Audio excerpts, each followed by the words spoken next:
আপুরা আজকে মুরগির রোস্ট বানাবো, ম্যারিনেট করে রেখেছিলাম, তো এখন ভাজা শুরু করব।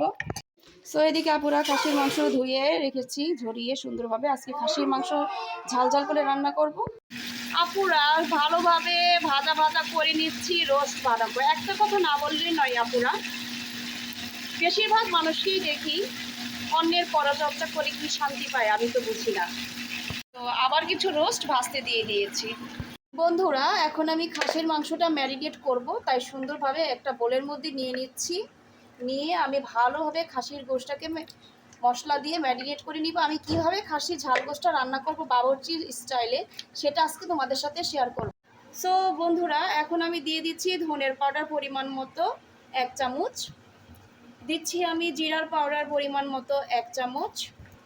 সো ঝাল যার যার স্বাদ অনুযায়ী, যেহেতু আজকে আমি ঝাল খাসির মাংস রান্না করব সেজন্য আমি একটু মরিচটার পরিমাণ এক্সট্রা হট মরিচ, এটা পুরো খুবই ঝাল, দিয়ে দিলাম এক্সট্রা হট মরিচের পাউডার।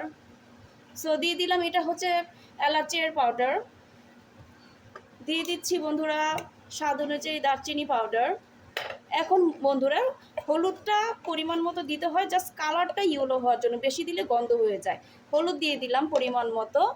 এখন আমি কিছু আস্ত এলাচ দিয়ে দিচ্ছি। তো বন্ধুরা আমি আদা রসুন পেস্ট করে রেখেছিলাম, এখন আদা রসুন পেস্ট আমি পরিমাণ মতো দিয়ে দিচ্ছি। খাসির মাংসতে একটু আদা রসুনটা বেশি দিতে হয়, নাহলে খুবই একটা গন্ধ আসে, ঠিক আছে। তো এখন আমি দিয়ে দিচ্ছি স্বাদ অনুযায়ী সল্ট। সো বন্ধুরা আমি ভিনেগার ইউজ করছি, টক দই না থাকলে ভিনেগার ইউজ করতে পারো। তো আমি এটা তোমার অ্যাপেল ভিনেগারটা ইউজ করছি, ঠিক আছে। তো আমি পরিমাণ মতো 1 টেবিল স্পুন চামচ ভিনেগার দিয়ে দিলাম, তাহলে সেদ্ধ হয়ে যাবে। সো বন্ধুরা আমি এই দেখো রেগুলার পিলটা ইউজ করছি। সো পরিমাণ মতো তোমরা কাপে মেপে নিবা, আমি তো রেগুলার করতে করতে ইউজ টু, তাই আমি আমার পরিমাণ মতো দিয়ে দিচ্ছি দুধ। এখন আমি এই ভেজিটেবল অয়েলটা ইউজ করব, আমি সয়াবিন ইউজ করছি না আজকে। এই যে আমি পরিমাণ মতো তেল দিয়ে দিচ্ছি, যেহেতু আজকে বন্ধুরা আমি প্রেশার কুকারে খাসির মাংসটা ঝাল ঝাল করে রান্না করব। তারপর বন্ধুরা এখন দিয়ে দিয়েছি পেঁয়াজ কুচি। সো বন্ধুরা এখন আমি পেঁয়াজ কুচি ইউজ করেছি, আজকে আমি পেঁয়াজ বাটা দিব না, তাহলে এটা হয় কি গাদগাতা বেশি মশলাটা হয়ে যায়, তো সেজন্য আমি পেঁয়াজ কুচি ব্যবহার করলাম। তো বন্ধুরা মশলাটা এখন ভালো ভালো ম্যারিনেট করতে করতে একটা কথা তোমাদের সাথে শেয়ার করি। প্রায় দেখি মানুষকে যে মনে করো যে অন্যের মেয়ে যদি বিবাহিত হয়, তারা আনমেরিড ছেলে বিয়ে করতে পারবে না কেন? সেই মেয়েটার একবার বিয়ে হয়েছিল, ডিভোর্স হয়েছে বা স্বামী মারা গেছে, ওর যেটাই হোক কেন, অন্যের মেয়ে কি মেয়ে না?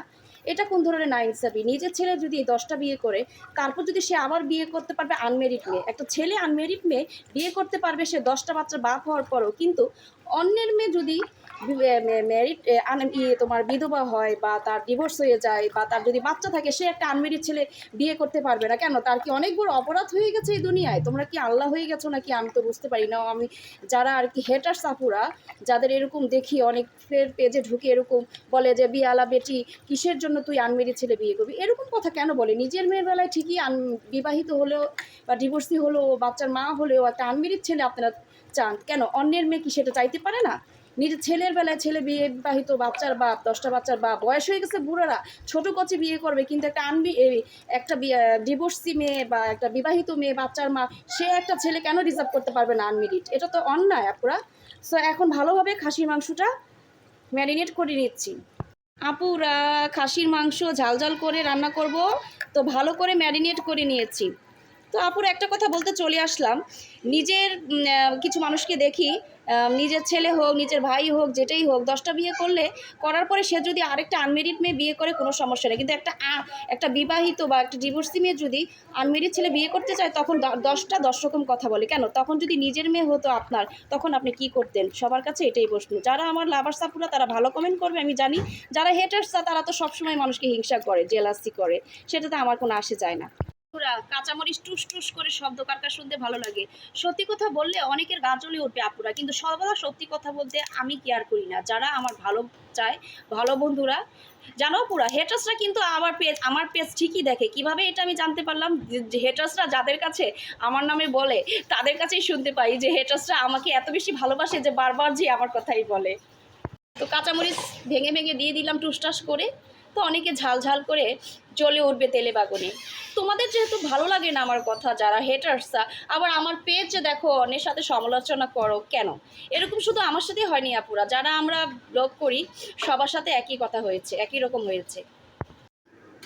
কারণ নিজে তো কোনো কিছু করার যোগ্যতা নাই, অন্যের পেজে ঢুকে নানা রকম সমালোচনা করাই হচ্ছে, এটাই হচ্ছে তাদের জব, ঠিক আছে? বিনা মূল্যে অন্যের সমালোচনা করে তারা কি পায় আমি এটা বলছি না। সো রোস্ট ফাইনালি বাকি সব রোস্ট ভেজে নিয়েছি আপুরা। সত্যি কথা বললে মানুষের গায়ে লেগে যায়, তারপরও সত্যি কথা বলতে ভয় কি? ডোন্ট কেয়ার আপুরা, একদম সত্যি কথা বলতে হবে। সো বন্ধুরা, প্রেশার কুকারে খাসির মাংসটা ম্যারিনেট করে রেখেছিলাম 20 মিনিটের মতো। সো এখন আমি প্রেশার কুকারে দিয়ে ভালোভাবে 4টা শিশেই এটা হয়ে যাবে, যেহেতু এটা ছোটো খাসির মাংস। সো আপুরা সত্যি কথা বললে মানুষের ভালো লাগে না, বুঝেছো? সো যারাই আমাদের মানে এই যে ব্লগ করার একটা যোগ্যতা লাগে, বুঝতে পারছো? যোগ্যতা লাগে, সবাই তো আর আমাদের মতো ব্লগ করতে পারে না আমরা যারা করি। তো ওদের আসলে জেলার্স হয়, তো কী করবে, সেই হিংসায় আগুনে এসে এসে আমাদের পেজটা তোমাদের যেহেতু ভালো লাগে না, এত হেট করো, তো কেন ঢুকে কিসের জন্য আমাদের পেজ দেখো, দেখার পরে আবার সমালোচনা করো। এগুলি করার একটা যোগ্যতা লাগে, ঠিক আছে? তোমাদের যোগ্যতা নাই তো তাই তোমরা করতে পারো না, মানুষের দেখে জেলাসি করো। এটা তো আর লাভার সাপুরা তারা তো সবসময় ভালো কমেন্টই করে সবাইকে। বন্ধুরা, খাসির মাংস কার কার পছন্দ দেখো, ভালোভাবে প্রেশার কুকারে একদম কষা কষা করে ঝাল ঝাল করে রান্না করেছি।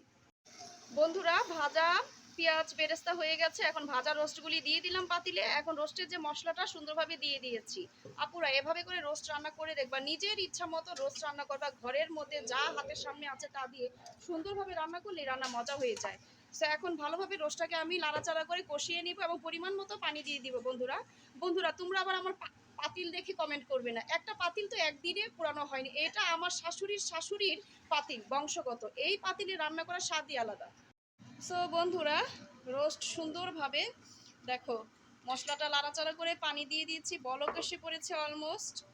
তো যা বলছিলাম আর কি, এই পাতিলের কথা আমি বুঝি না আসলে, যারা আসলে হেটার্স তাদের কোনো খেয়ে দিয়ে নিজের ঘরের কোনো খবর নেই, অন্যের ঘরের সমালোচনা করবেই তারা।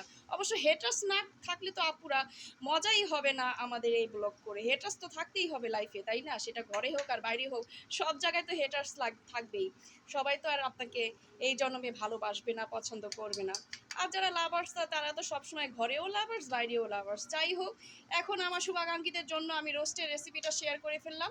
এখন ভালোভাবে একটু এক্সট্রা হট মরিচ দিয়ে দিয়েছি, যেহেতু রোস্ট একটু ঝাল না হলে ভালো হয় না। আপনি যদি কুরমা খেতে চান, কুরমা তো একটু মিষ্টি মিষ্টি হবে, কিন্তু রোস্ট একটু ঝাল ঝাল হয়, বিয়েবাড়ির রোস্ট বলে কথা। তো এখন আমি একটু বাদাম বাটা দিয়ে দিব উপরে। বাদাম বাটা আপনারা আগেও দিতে পারেন, পরেও দিতে পারেন, বাট আমি এখন শেষে দিচ্ছি।